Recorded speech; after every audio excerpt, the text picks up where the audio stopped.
ചവറയിൽ ഹിന്ദു ഏകതാ സമ്മേളനം സംഘടിപ്പിച്ചു. ചടയമംഗലം ജ്ഞാനാനന്ദാശ്രമം മഠാധിപതി സ്വാമി ദയാനന്ദ സരസ്വതി ഉദ്ഘാടനം ചെയ്തു. മാനവികതയുടെ സന്ദേശം നൽകുന്ന ദർശനമാണ് ഹിന്ദുത്വമെന്ന് അദ്ദേഹം പറഞ്ഞു. വിശ്വത്തിനാകെ മാനവികതയുടെ സന്ദേശം നൽകുന്ന പൈതൃക ദർശനമാണ് ഭാരതത്തിന്റെ ആത്മാവായ ഹിന്ദുത്വമെന്ന് ചടയമംഗലം ജ്ഞാനാനന്ദാശ്രമം മഠാധിപതി സ്വാമി ദയാനന്ദ സരസ്വതി ചൂണ്ടിക്കാട്ടി. ചവറ മുകുന്ദപുരം മാടന്നട ക്ഷേത്ര മൈതാനത്ത് ചവറ പഞ്ചായത്ത് ഹിന്ദു ഏകതാ സംഗമം ഉദ്ഘാടനം ചെയ്യുകയായിരുന്നു അദ്ദേഹം. നൂറ്റാണ്ടുകളായി എല്ലാ അധിനിവേശ ശക്തികളെയും പ്രതിരോധിച്ചാണ് സനാതന ഹിന്ദുധർമ്മം ഇന്നും ലോകം മുഴുവൻ പ്രകാശം ചൊരിഞ്ഞു നിൽക്കുന്നതെന്നും അദ്ദേഹം പറഞ്ഞു. എപ്പോഴും ഈ രാഷ്ട്രീയ സ്വയംസേവക സംഘത്തിന്റെ മുഖപത്രമായിരുന്ന ആദ്യകാലത്തെ കേസരി മലയാളത്തിൽ ആ കേസരിയുടെ ഒരു മുഖചിത്രം മുന്നോട്ട് കുതിക്കാൻ തുടങ്ങുന്ന ഒരു സിംഹം ഒരു വേള പുറകോട്ട് തിരിഞ്ഞു നോക്കുന്നു. കാരണം തൻ്റെ ശക്തി പിന്നിൽ നിന്നാണ് ഉണ്ടാവേണ്ടത്.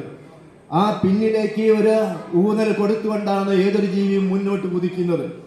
ആ ഒരു സിംബലാണ് സിംഹത്തിലൂടെ പുറകോട്ട് തിരിഞ്ഞു നോക്കുന്ന സിംഹത്തിലൂടെ ഇവിടെ പ്രകടമാക്കുന്നത്.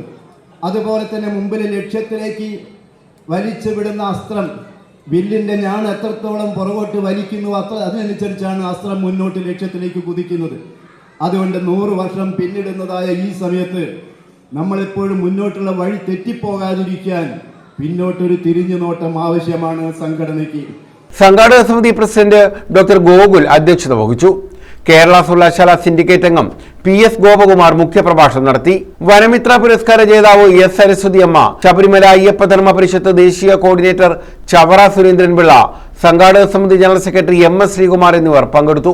വിവിധ മേഖലകളിലെ പ്രതിഭകളെ ചടങ്ങിൽ ആദരിച്ചു. News bureau, Chavara.